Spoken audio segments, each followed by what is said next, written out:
नमस्कार प्यारे बच्चों, बहुत बहुत स्वागत है आपका अपने YouTube channel NCERT study point पे।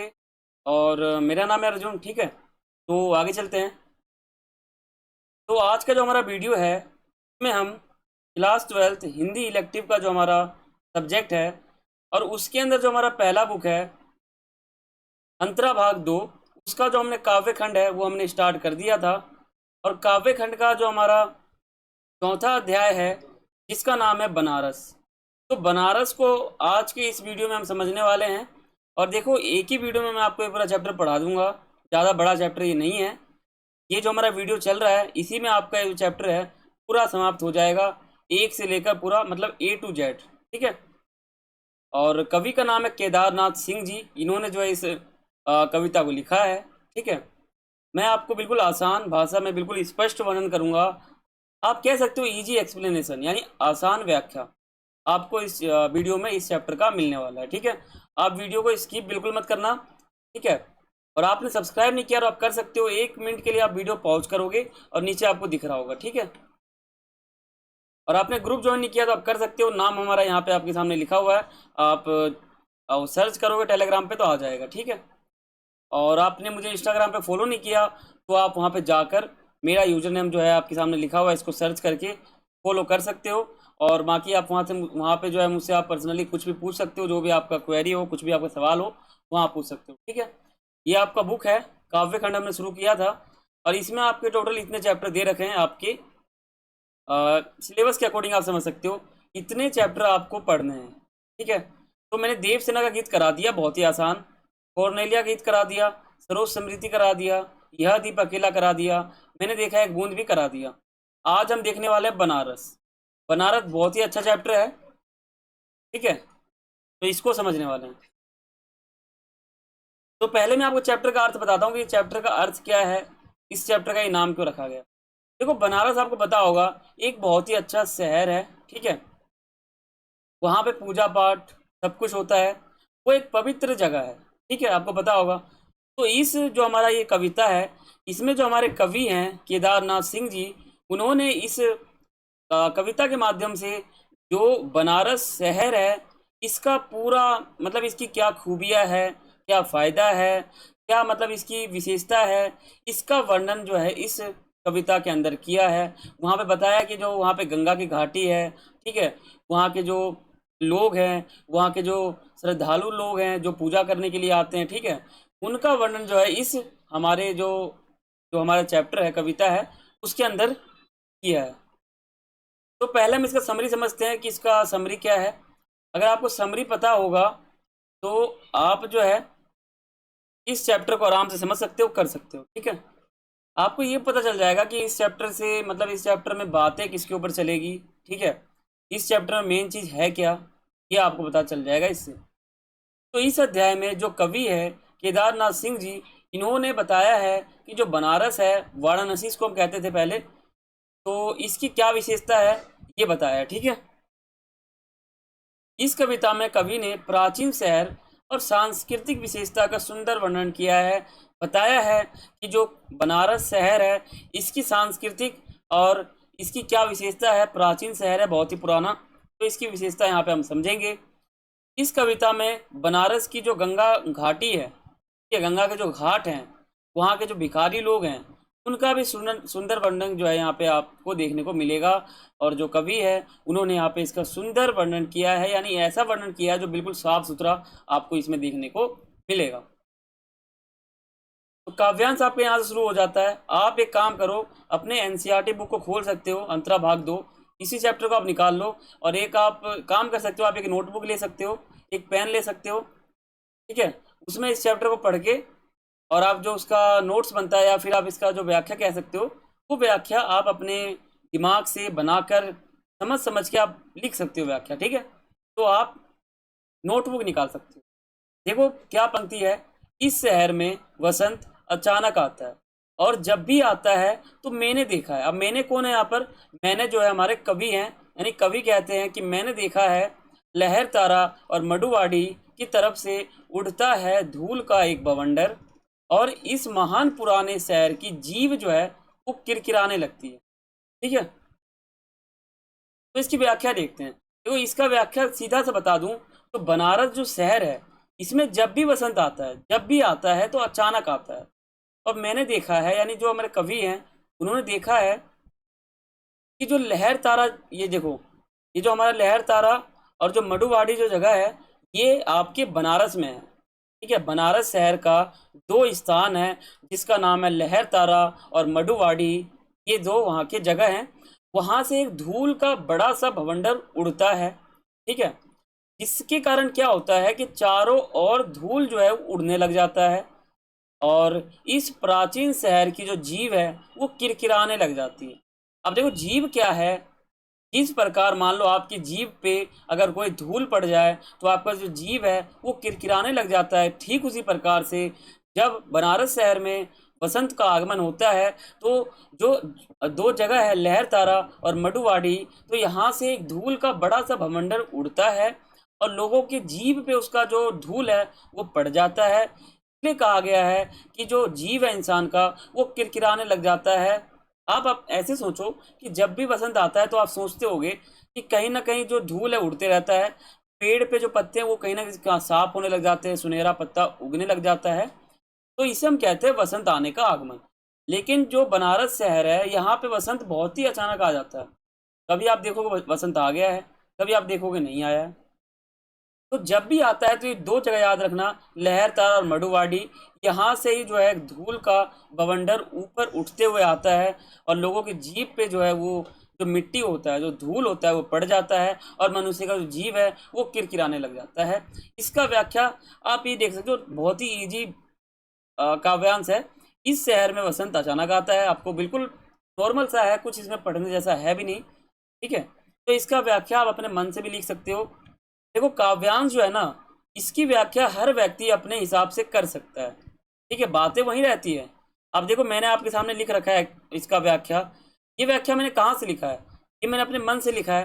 तो आप जो है इस व्याख्या को अपने मन से भी लिख सकते हो। कहने की बातें तो वही है कि कह क्या रहा है, कह वो रहा है कि जो बनारस शहर है वहाँ से वसंत अचानक आता है और दो जगह है वहाँ से धूल उड़ता है और लोगों की जीभ पे पड़ जाता है तो जीभ जो है किरकिराने लग जाती है। इसका व्याख्या इतना ही सा होता है। अब इसको आप अपने भाषा में अच्छे से एक्सप्लेन करके लिख सकते हो। ठीक है, व्याख्या आप कभी भी दूसरे का नकल मत करो। या फिर अगर आप मेरा व्याख्या देख रहे होगे आप अपने वीडियो में, तो ये तो मैंने लिखा है, लेकिन इसको आप अपने लैंग्वेज में बहुत ही आसान आसान से तरीके से लिख सकते हो। ठीक है, इसमें कुछ है नहीं। अब हम समझते हैं, देखो अगर आप व्याख्या दूसरे का करोगे तो एक एक लाइन आपको रटना पड़ेगा, अच्छा नहीं लगेगा। अगर आप अपने मन से इसको समझ लोगे कि इस पंक्ति में कहा क्या गया है, तो आप अपने मन से भी बना के लिख सकते हो। ठीक है, तो बहुत ईजी है। तो हम आगे बढ़ते हैं। देखो जो है वह सुख बुगाता है। अब कौन है यहाँ पर वो बताता हूँ। जो है वह सुख बुगाता है, जो नहीं है वह फेंकने लगता है पचकियाँ। आदमी दशाश्वमेध पर जाता है और पाता है कि हाट की आखिरी पत्थर कुछ मुलायम हो गया है। इसकी व्याख्या क्या होता है? देखो जब भी बसंत अचानक आता है ना, तो पेड़ों पर नए नए पत्ते और नए नए कोपले आ जाते हैं, यानी उस पर नए नए पत्ते आ जाते हैं और नए नए कोपले आप जानते होगे जो उसके उगते हैं। ठीक है, गोल गोल सा कुछ कुछ रहता है, वो एक डिजाइन सा बन जाता है, कोपले बोलते हैं उसको। वो पेड़ के ऊपर आ जाता है और वसंत के आने का दशाश्वमेध घाट जो है हमारा, वसंत बनारस जो हमारा शहर है उसके अंदर एक घाट है जिसका नाम है दशाश्वमेध घाट। तो वहां पे चहल पहल जो है वो बढ़ जाता है। ठीक है, यहाँ घाट का जो आखिरी पत्थर होता है ना वो भी मुलायम हो जाता है। इसका मतलब यही है कि ऐसे वातावरण का कठोर हृदय वाला व्यक्ति भी कोमल हृदय से, मतलब उसके जैसा हो जाता है, कोमल सा हो जाता है। जब भी जो पेड़ है उस पे जब जब नए पत्ते आते हैं, कोपले आते हैं, तो एक घाट है दशाश्वमेध, वहाँ पे जो है चहल पहल देखने को मिलता है। वहाँ के जो लोग हैं वो पत्थर की तरह एकदम मुलायम सा हो जाते हैं। बस यही इसकी व्याख्या होती है। ठीक है, अब बात करते हैं आगे की कुछ लाइन। सीढ़ियों पर बैठे बंदरों की आंखों में एक अजीब सी नमी है और एक अजीब सी चमक से भरा उठा है। ठीक है, भिखारियों के कटोरों का निचाट खालीपन तुमने कभी देखा है? ठीक है, खाली कटोरे में वसंत का उतरना, यह शहर इसी तरह खुलता है, इसी तरह भरता है और खाली होता है यह शहर। इसकी व्याख्या देखते हैं। कवि कहते हैं कि सीढ़ियों पर बैठे जो बंदर है ना, उनका आंख जो है वो डर जाता है कहीं ना कहीं, और यह बिना किसी चिंता के ही बैठे रहते हैं। मतलब बंदर जो है वो वहां पर बिना चिंता के आंख को बड़े किए हुए बैठे रहते हैं, और इससे पता लगता है कि जो वहाँ के लोग हैं उनके बीच अपनापन है, और दूसरों के प्रति जो है बहुत ज़्यादा प्यार है। ठीक है, ये इसका व्याख्या होता है। वसंत आने में क्या होता है, भिखारी जो होते हैं बनारस के जो मंदिर हैं उसके पास जो भिखारी लोग बैठे रहते हैं, उनके जो कटोरे होते हैं ना वो बिल्कुल खालीपन उस समय होते पहले रहते थे। लेकिन क्या होता है, उस समय उनका जो कटोरा है ना वो पैसों से भर जाता है, क्योंकि जब लोग बनारस आते हैं तो कटोरे में जो है कुछ सिक्के डालते हैं, 2 रुपए का, 5, 10, 20 ऐसे। तो उनका जो कटोरा है वो कहीं ना कहीं भर जाता है। आगे समझते हैं। इसी तरह रोज रोज एक अनंत शव ले जाते हैं कंधे अंधेरी गली से चमकती हुई गंगा की तरफ। बनारस शहर के साथ साथ आस्था जुड़ी है। ठीक है, अगर अस्थियों को गंगा में बहा दिया जाए तो उस व्यक्ति को मोक्ष की प्राप्ति यानी आत्मा की शांति हो जाती है। इसको कोई मरा व्यक्ति है, उसकी जो अस्थियां हैं उनको अगर हम गंगा के घाट में बहा देंगे तो उसका जो आत्मा है उसको शांति मिलेगी। ठीक है, इसलिए इस शहर में हर रोज इसलिए इस शहर में हर रोज अनगिनत शवों को अपने कंधों पर लाद कर लोग बनारस की गलियों से गंगा की तरफ जाते हैं। इसका मतलब यही है, तो हर रोज आप देखोगे गंगा की तरफ बहुत लोग आते हैं अस्थियों को बहाने के लिए, ताकि जो उनकी आत्मा है उनको कहीं ना कहीं शांति मिल जाए। ठीक है, अगला हमारा जो लाइन है वो है, इस शहर में धूल धीरे धीरे उड़ती है, धीरे धीरे चलते हैं लोग, धीरे धीरे बजते हैं घंटे, शाम धीरे धीरे होती है। बनारस का जो प्राचीन शहर है, और यह शहर भागता शहर नहीं है। ऐसा मत समझना यहाँ सब लोग भागते हैं जल्दी जल्दी काम करते हैं, ऐसा नहीं है।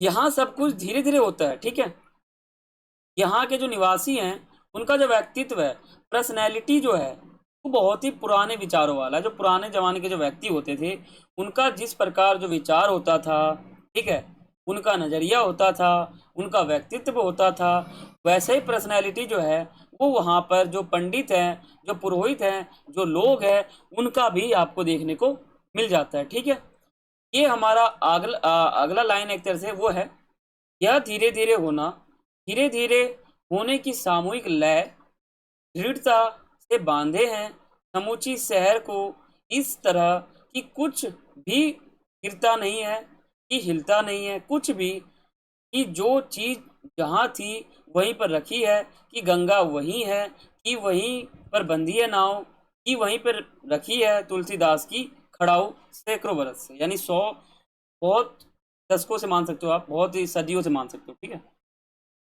तो देखो धीरे धीरे सभी कार्यों को करने की उनकी विशेषता ने सारे समाज को एकता के सूत्र में बांधा है। ठीक है, एकता के सूत्र में उनको बांधा है।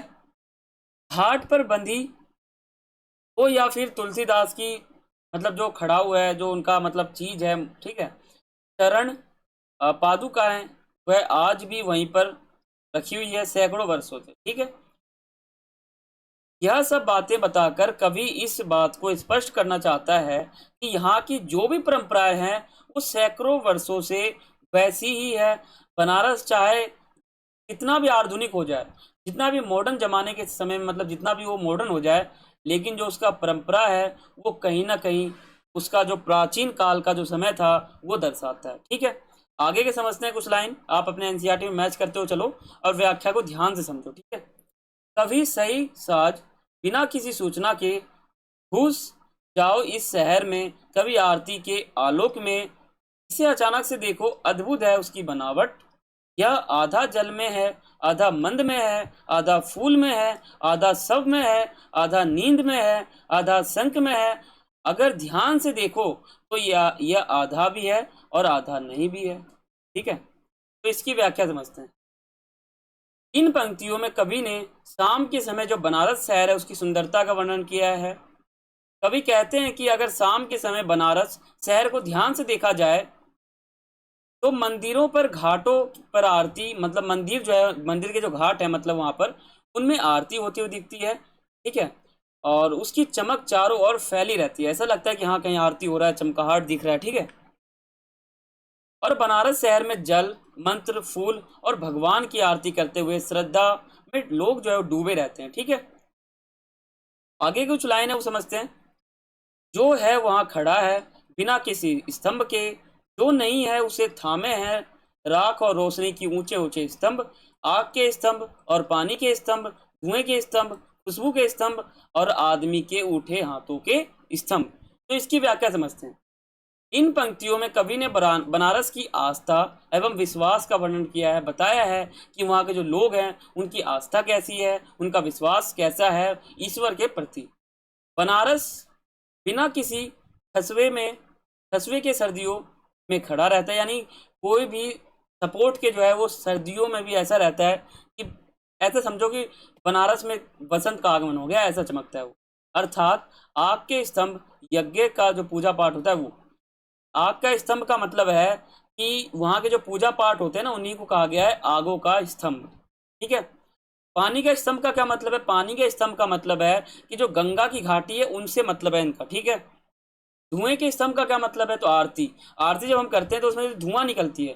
तो आप धूप बत्ती देख लो, अगरबत्ती देख लो, उसमें से जो धुएं निकलते हैं ना, इसी को कहा गया है धुएं का स्तंभ। यानी कहीं ना कहीं जो बनारस शहर है उसका जो धुआं है अगरबत्ती का, वो भी कहीं ना कहीं बनारस शहर को थाम रखा है, उसकी आस्था को संभाल रखा है। खुशबू के स्तंभ, जो वहाँ के खुशबू हैं, खुशबू के स्तंभ का मतलब यही है कि जो अमरावती जो है ये जो है खुशबू का एक प्रतीक है।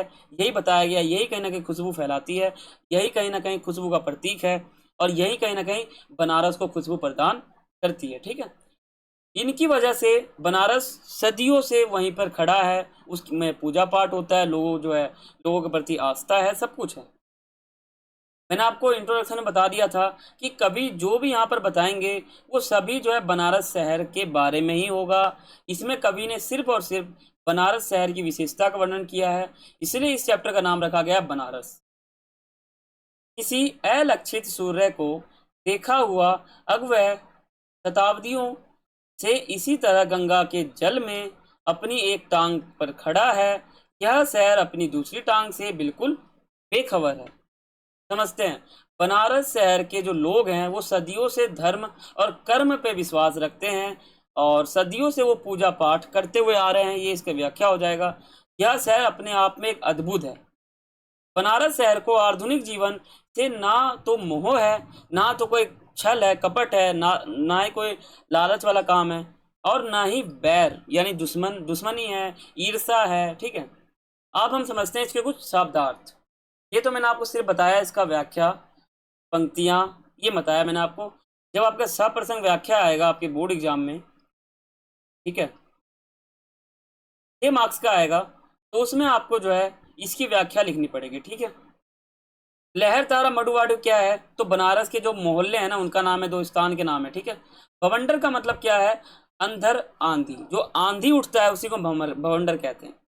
सुख बुगाना का मतलब क्या है? जागरण या जागने की जो क्रिया होती है उसी को कहते हैं सुख बुगाना। आदमी सुख बुगा रहे हैं क्योंकि वो जाग रहे हैं, जागरण कर रहे हैं। पचकियां का मतलब होता है अकुरण। ठीक है। निचाट का मतलब होता है बिल्कुल, एकदम, या बिल्कुल कह लो या तो एकदम कह लो। सही साज का मतलब होता है शाम की शुरुआत। स्तंभ का मतलब होता है सभा। अलक्षित का मतलब होता है अज्ञात या ना देखा हुआ कुछ। अज्ञा का मतलब होता है पूजा के जो 16 उपचार हैं उनमें से कोई एक, धूप, दूध, चावल या जल, जो भी देवता को श्रद्धा से चढ़ाया जाता है वो अर्घ्य कह सकते हैं, अर्घ कह सकते हैं। अर्घ तो आपको पता होगा ना, जो ईश्वर को देते हैं, चढ़ाते हैं। तो जल के रूप में चढ़ा सकते हैं, दूध चढ़ा सकते हैं, चावल चढ़ा सकते हैं, कुछ भी चढ़ा सकते हैं, उसी को कहते हैं अर्घ। दशाश्वमेध का मतलब होता है बनारस के एक घाट है, उसका नाम है जहाँ पूजा पाठ करते हैं, स्नान करते हैं। ठीक है। उसका नाम है दशाश्वमेध घाट। ये असली में है, आप वहाँ जाओगे तो आपको ये घाट वहाँ पे देखने को मिल जाएगा। ठीक है। अब हम बात करते हैं इसकी विशेष की। अगर आपका बनारस चैप्टर से, बनारस कविता से अगर आपका सप्रसंग व्याख्या आ जाए तो आप उसमें विशेष क्या लिखोगे? विशेष तो सीधा सा यही है कि इस जो हमारा एक कविता है इसमें बनारस शहर का सुंदर वर्णन किया गया है। ठीक है। यह एक छंद मुक्त कविता है। ठीक है। इस कविता में खड़ी बोली का बिल्कुल प्रयोग किया गया है। ठीक है। इस कविता में अनुप्रास अलंकार है। आपने ध्यान से देखा हो तो पंक्ति में जो है वर्णों की आवृत्ति हो रही थी हर बार, वो था हमारा अनुप्रास अलंकार। मानवीकरण अलंकार हमारा हो जाएगा यहाँ पर। और इस कविता में तत्सम युक्त शब्दों का प्रयोग किया गया है। तो यहाँ पे जो हमारा ये चैप्टर था, जो हमारा कविता था बनारस, वो यहाँ पे हमारा समाप्त हो जाता है। आशा करता हूँ कि आपको समझ में आ गया होगा। अगर नहीं आया तो आप वीडियो को बैक कर कर दोबारा देख सकते हो। ठीक है। और बाकी कुछ भी आपको पूछना हो तो आप मुझसे सीधा इंस्टाग्राम पे पूछ सकते हो, कमेंट कर सकते हो आप मुझे सीधा यूट्यूब पे। ठीक है। और चैनल को सब्सक्राइब नहीं किया तो आप कर सकते हो, न्यू कोर्स आप ज्वाइन कर सकते हो। इसके अलावा जो इंपॉर्टेंट क्वेश्चन बनते हैं, जो एमसीक्यू क्वेश्चन बनते हैं, वो सभी मैं आपको अलग वीडियो में कराऊंगा। जल्दी जो है हम हिंदी का सिलेबस ख़त्म कर लेंगे और हम नया अपना सिलेबस शुरू करेंगे। यानी हम नया जो है अपना इम्पोर्टेंट क्वेश्चन का जो सीरीज होता है वो हम एपिसोड वाइज, मतलब एपिसोड के माध्यम से शुरू करेंगे। एपिसोड 1, एपिसोड 2, ऐसे। ठीक है। और वीडियो को लाइक ज़रूर करें और कमेंट आप ज़रूर कर सकते हो, वीडियो शेयर कर सकते हो आप। तो फिर मिलते हैं अपने अगले चैप्टर में। हमारा अगला चैप्टर आ जाएगा, उसको समझेंगे। तो सभी को थैंक्स फॉर वॉचिंग। जय हिंद, जय भारत।